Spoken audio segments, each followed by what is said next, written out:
Hello guys, welcome to Anime Feed. Like any great shonen, Black Clover is full of incredible fights that push the combatants to the limit. With high stakes, jaw-dropping magic spells, skilled swordfighting, great visuals, and emotional resonance, every fight has something to recommend it. Let's count down some of the very best fights in Black Clover. Some are high-stakes struggles that define the course of the series, such as when everyone works together to take down Zagrid. Others are lower-stakes affairs but still a lot of fun, such as Asta's early brush with the arrogant Sek. So before we start the video, please subscribe to our channel and support us with a like, and don't forget to give your opinion in the comments section.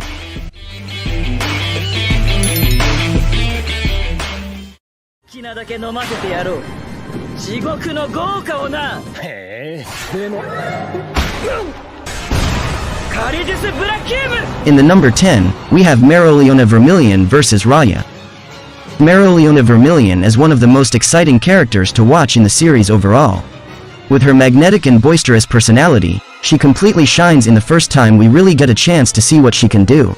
While it's not the most impressive in terms of its presentation, especially when compared to some of the later fights on this list, it's just fun to watch when a character can totally dominate a foe that had been giving others so much trouble. Seeing Mereoleona easily punch her way through all of Raya's copy magics with ease is still fun all these episodes later.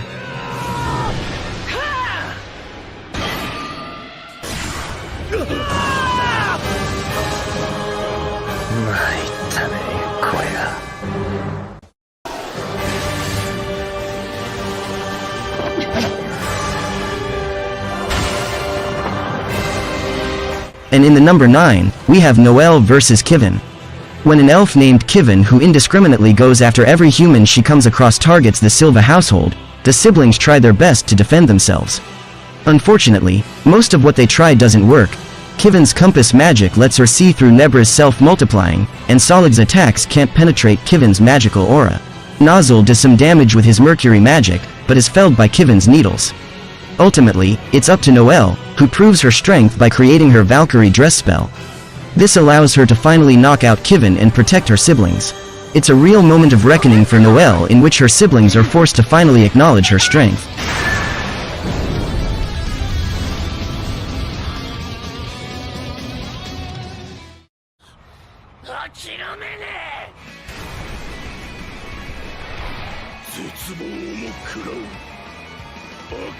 In the number 8, we have Asta, Vanessa, and Finral vs Veto. One of Black Clover's best features is the extended roster of characters that often find themselves fighting alongside one another in different team-ups, but there was really only one real time where these team-ups resulted in an actual tag team move. This fight was important as it began to show Vanessa and Finral in a new light, as they really took the center stage for the first real time, which is notable considering their importance later. And their work with Asta here, as they combined Vanessa's strings and Finral's portals to zip Asta around Veto, is the kind of combo that the series has not really replicated since. It's rarely been as smart of a technique as this.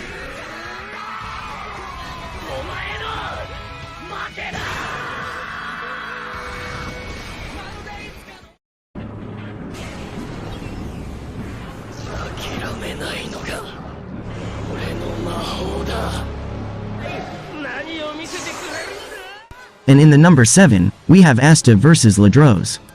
Although it's not the most impressive fight in terms of where it takes place and what it means for the story as a whole, but this is where the anime truly shines. The string of episodes leading into this fight featured a berserk Asta that the staff behind the series was clearly experimenting with, and while the anime has had impressive animated sequences long before this was a fight where it seemed like the team went for broke. A real kitchen sink approach that saw the most fluid character models in the series to date. It led to quite the impressive fight with a vibe that has yet to be replicated.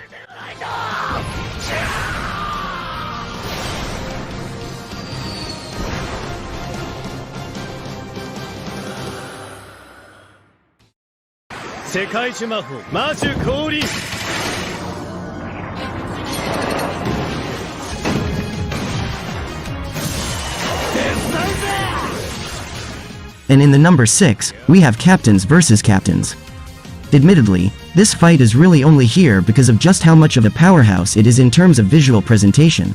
Tucked away in the original training period set in between the Reincarnation and Spade Kingdom arcs.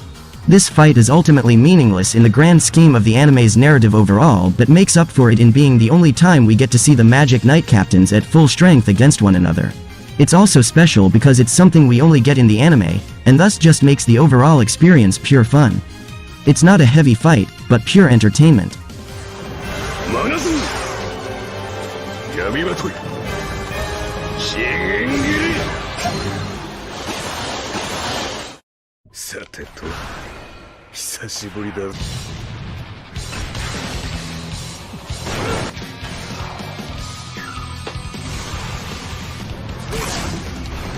The number 5, we have Yami vs. Licht. What could be more epic than a showdown between light and darkness? During this fight, both combatants release contrasting spells, creating a visual spectacle. Licht and Yami are two immensely powerful masters of magic showing off their skills, so it's exciting to see them go at it.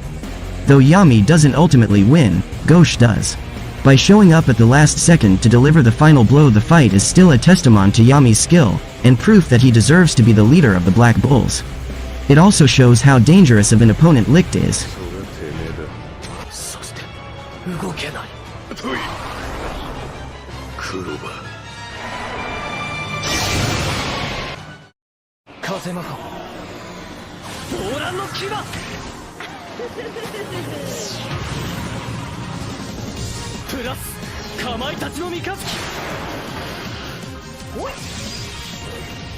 In the number 4, we have Yuno vs. Rill. While the majority of Black Clover's Royal Knights selection exam did have a unique setup to its tournament, the series didn't quite go all out until the final fight of it overall. Although Rill and Yuno don't exactly make for the most exciting fight in terms of overall impact on the story, the surrounding environment amped this up. Asta was forced to watch in disappointment in his failure to fight Yuno in the final. Yuno had unleashed his Spirit Dive form for the first time, wanting to use it against Asta specifically, and Rill's paint magic made for a ton of creative uses in battle.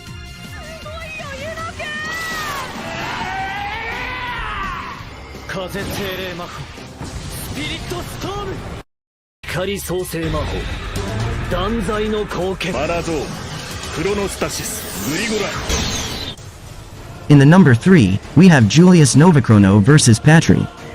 One of Black Clover's biggest strengths is the way it hypes of the strength of its top-tier characters. After teasing the Wizard King Julius Novachrono's strength through his status and brief uses of time magic prior in the series, the anime went all out to truly show off for Julius's first and only fight in the series, so far, anyway. Kicking off the reincarnation arc in a huge way, this fight really marked a huge status quo shift for the series. With a massive demonstration of skill and ability from the Wizard King, it fully cements his role of authority in the franchise overall.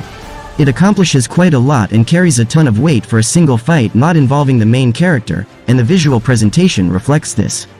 It was another major step forward in the series' evolution.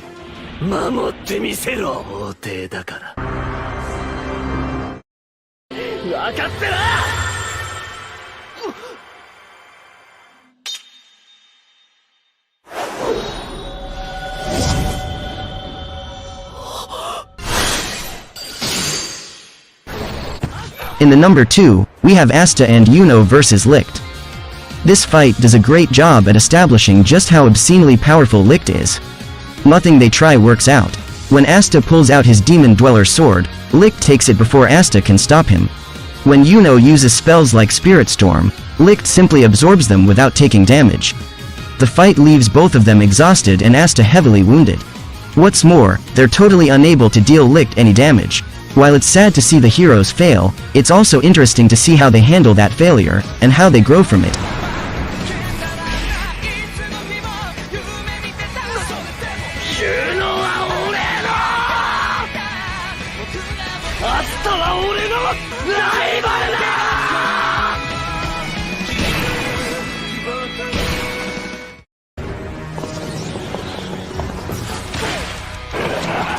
And in the number 1, we have Asta and Yami vs. Dante. Dante is a terrifying opponent who uses both body magic and gravity magic. Because he's so strong, he's also arrogant, and he spends the first half of the fight playing around before finally getting serious.